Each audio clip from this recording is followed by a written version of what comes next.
I have many legal immigrants working with me. Many of them come from Mexico. They love me. I love them. And I'll tell you something. If I get the nomination, I'll win the Latino vote. I will win it. Donald Trump telling NBC News he will win the Latino vote. The Donald has received a whole lot of backlash after his comments concerning Mexican illegals during his announcement speech, but a new poll from Rasmussen Reports shows he's got a lot of people on his side. According to that poll from Rasmussen, 63% of Americans want the U.S. to gain control of the border, while 30% of Americans want to make these illegal aliens citizens. For more, let's bring in our political panel. From Newsmax Washington, noted Republican strategist Ford O'Connell, and from Newsmax New York, Rick Ungar, the senior political contributor for Forbes.com and co-host of The Daily Wrap here on Newsmax TV. Ford O'Connell, you heard the Donald. Can he win the Latino vote? Well, Trump's comments about winning the Latino vote are the textbook definition of hubris. Look, if he becomes a Republican presidential nominee, I have a better chance of becoming the next host of Celebrity Apprentice. So he's barking up the wrong tree. I will say this about Trump. He's picked up on a very serious issue and not discussed it in a very serious way. Well, he is getting a lot of people who are listening to what he has to say, and Rick Ungar seems like they like what he has to say. Well, I don't know who a lot of people are, Jay, to be honest with you. I'm looking at his polls. I'm seeing 10 or 11% of the Republican voters. I don't think there's a whole lot of Democrats out there. And by everything I've seen, nobody much believes he can get past 15 or 16.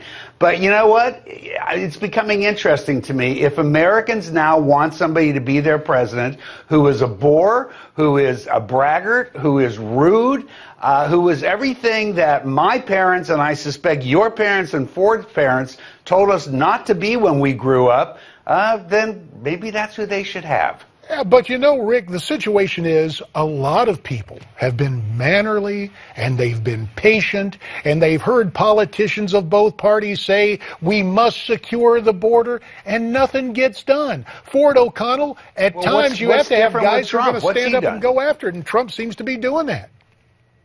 Well, I think you're absolutely right. He's typing into the vein of people that basically think Republicans in Washington are feckless, and they actually want to see some action here. So I told you, Trump is on the right issue, but in all the wrong ways. All right, Rick, your turn.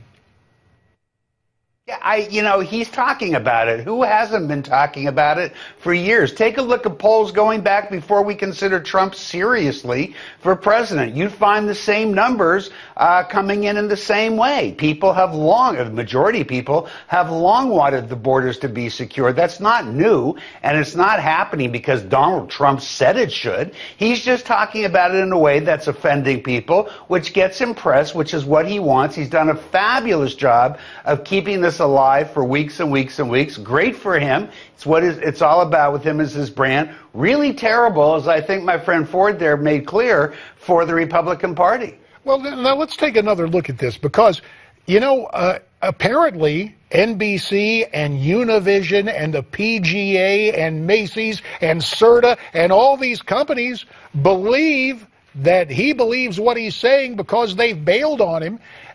He's really being punished for exercising his First Amendment rights, is he not, Ford? He's not. I absolutely think he is, and I think that Newsmax CEO Chris Ruddy made this abundantly clear. But let me say this, marketers and brands are not blind to this. They understand the PC nonsense is running wild in America, and demographics are shifting at a lightning pace, and therefore, basically, there's too much money involved to be tied to his rhetoric. Last word on Trump. JD, I didn't realize you had switched from being a free market guy. If somebody thinks it's bad for their business, you would typically be the first to stand up and say they should do what's right for their business. No. There's no violation of his First Amendment rights. They didn't say he can't say whatever he wants to say. They're just saying that it's hurting our business. It may redound to his benefit. Now, about a minute and 15 seconds left. Hillary Clinton on CNN last night, her first interview, and the question came up time and again about trust. Ford, is she still going to win that Democrat nomination? Yes, she absolutely is, but let me say this about her interview. She was rusty, evasive, and spun more than 15 minutes on CNN than Bill O'Reilly can muster in an hour on Fox, but she has to be very careful about her trustworthiness with respect to the general election voter. Yeah, what about Hillary? 30 seconds, Rick.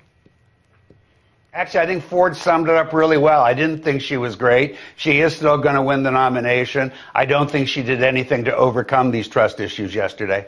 All right, fair enough. Gentlemen, interesting as always to get your take, and you may agree on some things, and I may disagree with you on others, but as always, invigorating discourse, and we appreciate it very much. Now, we spent this time talking about presidential candidates, so the question occurs, who do you want to see win the presidency? In fact, if you're a Republican, who is your choice for the GOP's 2016 nomination? You can vote by going to newsmaxpolls.com. That's newsmaxpolls.com. And we'll be back.